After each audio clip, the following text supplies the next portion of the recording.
ये है दिल्ली दर्पण। नमस्कार साथियों, आज की प्रेस वार्ता में आप सभी का स्वागत है। हमने कल आम आदमी पार्टी ने प्रेस कॉन्फ्रेंस करके बताया था आप सबको, दिल्ली की जनता को, कि कैसे भारतीय जनता पार्टी साप्ताहिक बाज़ारों को भी प्राइवेट हाथों में देने जा रही है। प्राइवेट एजेंसियों को देकर एक तरफ वो गरीब लोगों के जो साप्ताहिक बाज़ार में रेडी पटरी लगाकर अपना रोज़गार कमा रहे हैं, उनके रोज़गार पर लात मारना चाह रही है, और दूसरी तरफ प्राइवेट माफियाओं से भ्रष्टाचार करना चाह रही है। जब हमने ये प्रेस कॉन्फ्रेंस की, भारतीय जनता पार्टी की पोल खुली, तो उसके बाद उनके एक के बाद एक नेताओं के बयान आए कि हमने तो ऐसा कोई प्रस्ताव ना हम लेके आए, ना ऐसा कोई भी प्रस्ताव चल रहा है। तो आज हम यहाँ पर, मैं आपको कागज़ों के साथ बताऊंगा कि भारतीय जनता पार्टी के नेता, उनके स्टैंडिंग कमेटी के चेयरमैन, उनके प्रवक्ता सब किस तरह से झूठ बोल रहे हैं। ये 27 जुलाई का स्टैंडिंग कमेटी का एजेंडा है, जो पिछली स्टैंडिंग कमेटी की बैठक हुई थी। इसमें ये 43 नंबर पे आइटम थी कि साप्ताहिक बाज़ारों को प्राइवेट हाथों में देने की, जिसको कि उस टाइम उन्होंने स्थगित किया। अब यहाँ पर सवाल ये है कि आज इनके चेयरमैन और इनके प्रवक्ता ये कह रहे हैं कि हमारा ऐसा कोई मन है ही नहीं, हम इस प्रस्ताव को रिजेक्ट करेंगे, हमारा ऐसा कोई मन नहीं है। तो 27 तारीख की बैठक में इस प्रस्ताव को पोस्टपोन, स्थगित क्यों किया गया, इसको रेफर बैक क्यों नहीं किया गया, इसको रिजेक्ट क्यों नहीं किया गया? तो पहला झूठ उनका ये। दूसरा, ये 7 तारीख का जोगीराम जी का बयान है, 7 तारीख का जोगीराम जी का बयान है जो अखबार में छपा है। 7 तारीख को स्थायी समिति के जो भारतीय जनता पार्टी के चेयरमैन हैं, उन्होंने खुद बयान देकर कहा है कि हम आने वाली स्टैंडिंग में प्रस्ताव पास कर रहे हैं।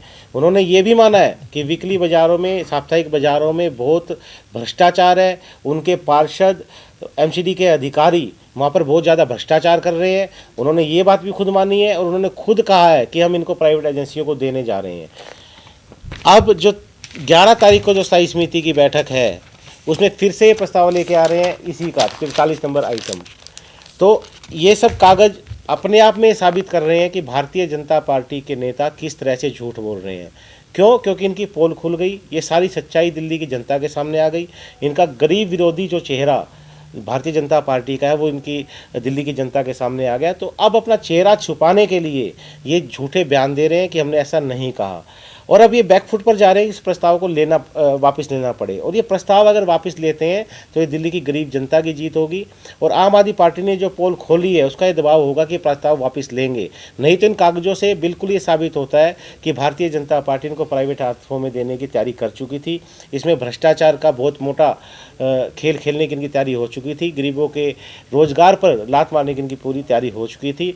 और आपके माध्यम से मैं भारतीय जनता पार्टी के नेताओं को भी कहूँगा, आप ये जरूर बताइएगा कि अगर आप इसको प्रस्ताव को नहीं लेके आना चाहते तो 27 तारीख को आपने प्रस्ताव स्थगित क्यों किया, आपने रेफर बैक क्यों नहीं किया?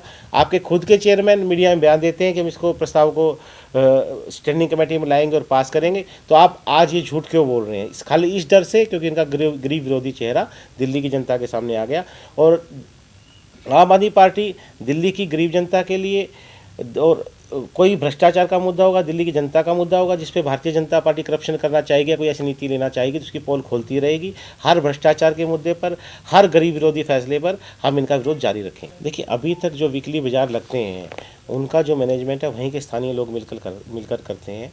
एमसीडी के जो अधिकारी होते हैं, उनकी 10 रुपये की पर्ची काटते हैं, और 10 रुपये की पर्ची काटते हैं, और उसमें वो उनका वीकली बाज़ार लगता है। लेकिन उसमें बड़ा भ्रष्टाचार होता है। इनके पार्षद वहाँ से अलग से पैसे लेते हैं, एलआई अलग से लेते हैं, लेकिन वो एक अलग मुद्दा है। अभी इन्होंने क्या किया है, बड़े संगठित और नियोजित तरीके से भ्रष्टाचार करने के लिए ये स्टैंडिंग कमेटी में प्रस्ताव लेके आए हैं कि हम इन बाज़ारों को भी, जैसे पार्किंग को और विज्ञापन को उन्होंने प्राइवेट एजेंसियों को दे रखा है, उसी तरह हम प्राइवेट लोगों को ये बाज़ारों के ठेके दे देंगे टेंडर करके। तो टेंडर करके दे देंगे, वो तो आपको ही पता है, टेंडर तो बहाना है नहीं कि लोगों को मिलना है। तो उनके लोगों को मिलेगा तो उसमें क्या होगा? जब एक आदमी को मिलेगा तो वही तय करेगा वहाँ किस आदमी की दुकान लगेगी। तो वो अपने आदमी की दुकान लगाएगा। जो गरीब लोग आज वहाँ पर रोज़गार कमा रहे हैं, उनका रोज़गार चला जाएगा। वही तय करेगा कितने पैसे उनसे लेगा। तो उनको खुले आम लूटने की छूट मिल जाएगी, गरीब लोगों का रोजगार चला जाएगा और उसमें भारतीय जनता पार्टी के नेताओं का कमीशन तय हो जाएगा। तो आम आदमी पार्टी ने कल इस पर प्रेस कॉन्फ्रेंस करके इस पूरी इनकी जो लूट की स्कीम है उसका पर्दाफाश किया था। उसके बाद से भारतीय जनता पार्टी के नेता बार बार झूठ बोल रहे हैं कि हम ऐसा कोई प्रस्ताव नहीं लेके आए। अभी मैंने आपको कागजों के साथ बताया कि इनके स्थायी समिति के चेयरमैन जोगीराम जी ने खुद ये परसों स्टेटमेंट दी है। इनके खुद स्थायी समिति के एजेंडे में 27 जुलाई को जो स्थायी समिति थी उसमें एजेंडे में प्रस्ताव था, इन्होंने इसको स्थगित किया है। अगर इनकी नीयत साफ होती तो उनको उसी टाइम रेफर बैक करना चाहिए था, रिजेक्ट करना चाहिए था। अब जो 11 तारीख को स्थायी समिति की बैठक हो रही है उसमें फिर ये प्रस्ताव लेकर आ रहे हैं और आम आदमी पार्टी इसका विरोध करेगी। और अगर उससे पहले भारतीय जनता पार्टी इसको वापस लेती है तो ये मैं कहूँगा दिल्ली के गरीब लोगों की, जनता की, आप सब की, मीडिया वालों ने जो मुद्दा उठाया उन सब की ये जीत है कि भारतीय जनता पार्टी इसको वापस ले ले। नहीं, जहाँ पर जितनी संख्या है वहाँ पर मैं कह रहा हूँ अगर वहाँ फालतू दुकानें लग रही है तो उनकी पर्ची कट जाए 10-10 रुपये की। आप किसी की रोजी रोटी पर लात क्यों मारना चाहते हो? आप किसी की रोजी रोटी पर लात मारकर प्राइवेट हाथों में क्यों देना चाहते हो?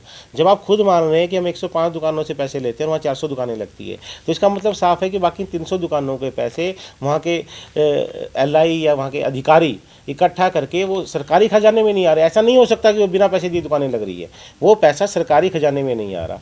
तो आप उसको रेगुलाइज करो ना, वहाँ पर आप ध्यान दो कि वो जो 400 दुकानें लग रही हैं 400 के 400 पैसे सरकारी खजाने में आए और जो उनकी फीस है 10 रुपये, 10 रुपये ही फीस ली जाए।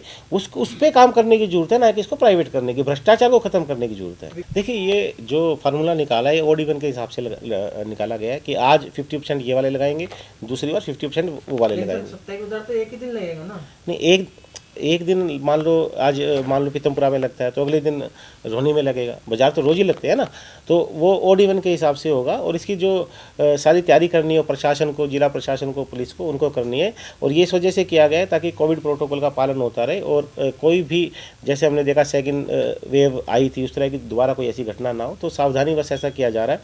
लेकिन इसमें सबसे बड़ा ये है कि एक तरफ अरविंद जी ने आज से वीकली बाज़ारों को खोलने का, क्योंकि गरीब लोग बहुत दिनों से परेशान थे, उनको खोलने का आदेश दिया। और उधर दूसरी तरफ MCD इस तरह का प्रस्ताव लेके आ रही है कि इन लोगों के रोजगार पे लात पड़ जाए। टाउन वेंडिंग कमेटी का साप्ताहिक बाजार से कोई वैसे लेना देना नहीं है, उसका जो रेडी पट्टी वैसे लगती है उसके लिए है। और टाउन वेंडिंग कमेटी सभी जोनों में गठित हो चुकी है, उनका सर्वे का काम चल रहा है। वो MCD को ही करना है, MCD के अंडर ही वो टाउन वेंडिंग कमेटियाँ बनी है। जब उनकी सर्वे की रिपोर्ट दिल्ली सरकार के पास चली जाएगी तो उसके बाद उस पर आगे काम होगा।